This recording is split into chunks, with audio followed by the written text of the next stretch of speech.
Tala Flaval Faboponga Momo Tala Fou Malisi Ufonga Lela Moa Molene Taiao Oleasus Full Dolo Januari Lua Felua Lima. Safa aliele pale mia Christopher Laxon o le malilianga whaatawa ingo le sipa po le Comprehensive Economic Partnership Agreement o le hafa ITTI i le silia maleiva valu pasene le tiute o loa New Zealand awina atu i le United Arab Emirates o le soe malanga toa le pale mia i le United Arab Emirates e moli mawina le saininga o le malilianga fo na sauno Laxon o le atunu ulea o lo ngalulu i tangata New Zealand whaafe o lo au mau mga lulu ai o le amol mawina Laxon le signing o le siba o le awai whaatase ma le minister whaatawa inga Dot McClay e tasi tesi ma le tolu piliona tala New Zealand le tupe mawai whaatawa inga i le vawa tunu ue lua i le taiminei. O le atoi whaatumu se whaletupe le tupe stamaita ina whaasiseina i se tangata na vili ma whaafolinga o iyo se tangata whaingaluenga le whaletupe na suesueina le ofisa o sulfa inga i mata upu i whaletupe le mata upu lea tamaitai i le maasina o te sema i le tausanga taluai o le tala lea tau lea lea i le tamaitai o le atapuni mo se taimi le tu mau lana tau ngā tupe ma ave ese ana tupe ua umana whaatulanga i tutongia iana ai Tala Fou ma o le atu watu fo i aini numera e mawhayona atino le tina le nga yoinga na siaki le tina i lunga le upenga ta whailangi le numero o telefoni na wala awa tuwai lea tangata mailo ai sa tutusa lelei ma le numero o le telefoni o le whaletupe o le ala lea na iausta i ai whaatonunga na wha o atu malona leilua o se tangata tau whaasise aina maasalo ina uwhai atu le tangata na vili atu e mo umia le aviola na tupe se isi teo ngā tupe se feai mulmuliane na telefoni na tumaita il whaletupe mailo ai o se whainga tau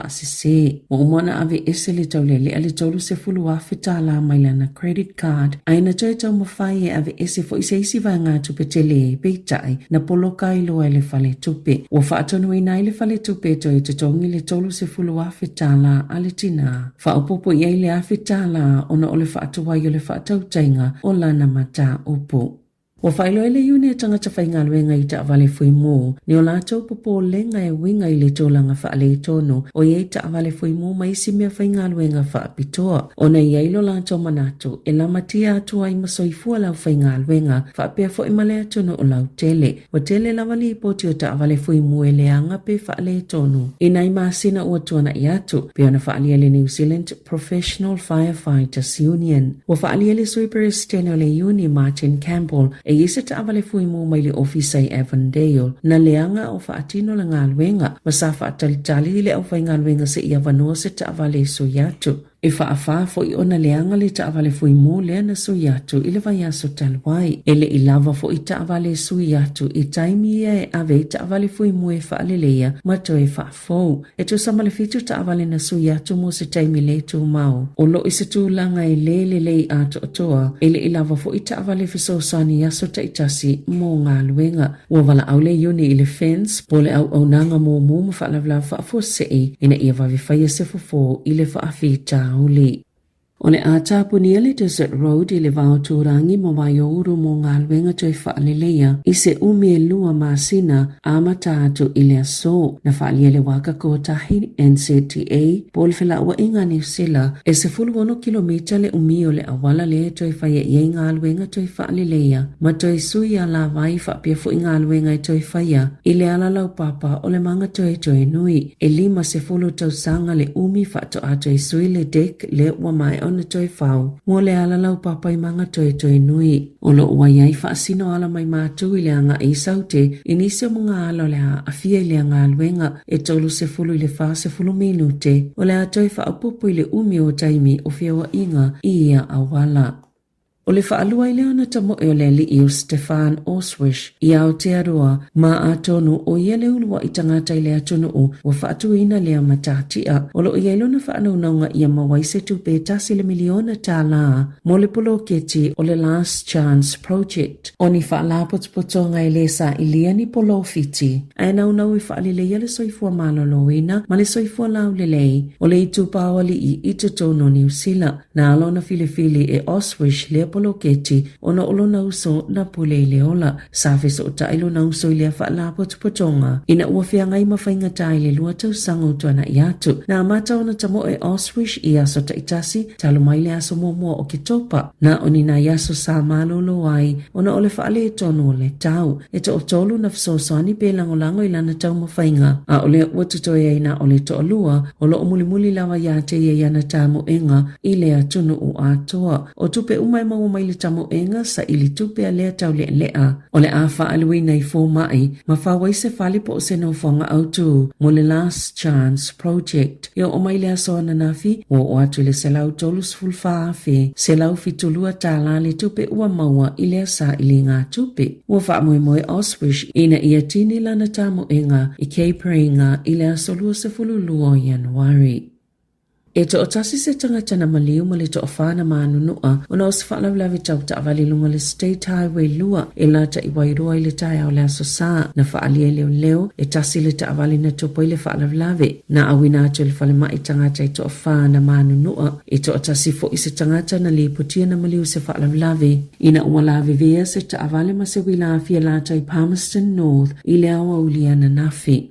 Ua whaamao nia i leo le whaalawlawe na pā ua ini tupolanga i lalo i folta i sfuluwalu tau sanga le mātutua i se tofe Coromandel i le pola sto nai sa fisilingi ele le tō New Zealand leo i se whaamao ninga mata uai le mātutua o ia Tala Fou na ta ua le mtanga luenga o le whaasao o le awala i le Hay Beach le ana mawai a Tala Fou e le o se awala ale matanga luenga maolo i lawala pata inga le whaasao i awala e te tau na wia vei ona lipo tia.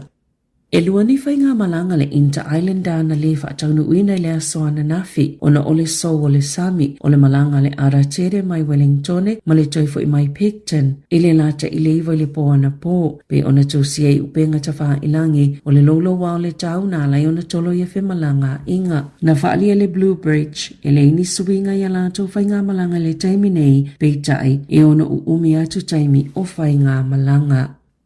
E o maile a fia na nafi ua mai ona tape se muna a fia le Coromandel Peninsula. Ele i whaingo fia le vaenga tinei mule tau tinei o le afi ona o le malolo se o savili le Blackjack Road i kua tunu ina ua amata le mui le aso to onai. Na toi amata le ngaluenga helikopa le tae ona leila e mata i tuni vaenga ono la pea mai le afi. Na mawhaifo i ona tape se mui tau po i le aso ana nafi i le pitonu o whare waka au le i o ili se fululu i leo auli. Ai o se vaenga le mui Los Angeles i Amerika o li ipotia i whaapea o maile fia na nafi taimi New Zealand o atu i le to o se fuluono ua maali li wai. O le malolo se o savili na wawele so solo ale mu. Faitau wafi tangata uleini meno na fwai ina ua whaatama ia o lato fale. Faitau biliona fo i bilio la fia ngai makamupani ini siua ai o folofolo President Joe Biden se fiso soani le malo tele. E ono isi afi na mumu solo i vaenga o Los Angeles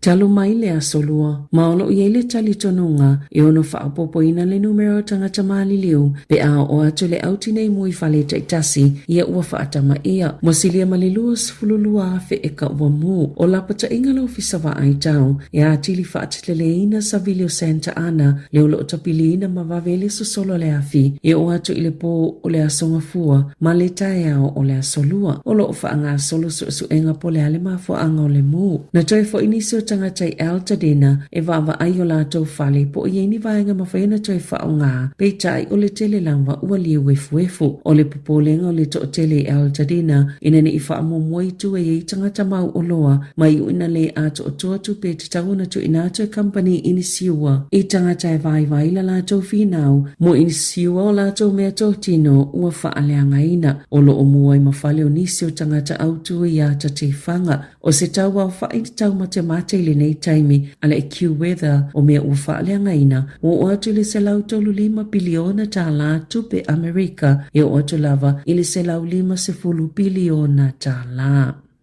I ta alonga, Na toi whaia ina fo ile au soka le Phoenix a Wellington ile ta amilu sanga le A-League, ile ta longa ma le Adelaide United, e lua ile tasi. O le 5 ile o whaia ina le Phoenix ia la tau ta longa muli ono. Masa toi wa aieni sasi na mafoi o na maua ai a le Adelaide United. Wa tu maua ile Phoenix ile tolanga se fulu, ma ile se fulu tolu au le ta amilu sanga. Wa se atunei Adelaide ile tolanga mua e tasi le ayolo mua ile awa au kilani. O le isi ta longa le Phoenix e whaia Wellington e ta aloai ma le Sydney FC. Te le whaia ina o le au kilikita New Zealand le ta'alonga ma Sri Lanka i le malayo Eden Park i au kilani o ta'alonga i e ta itasi aso e lua se lau iwa se fulu aina ta Sri Lanka pei ta ina o le se lau 5 se fulu aina ma whaiona tule le Black Caps pei ta i e ui le whaia ina ai ua manu malo New Zealand le ta'amilusanga e lua manu malo i le tasi o Matt Henry o le tamata alo le ta'amilusanga o na iwa pei olo na ia mawaina i ta'alonga e tolu. Tala Fou ia ma le si ufonga le lau moa Mole nei tai au.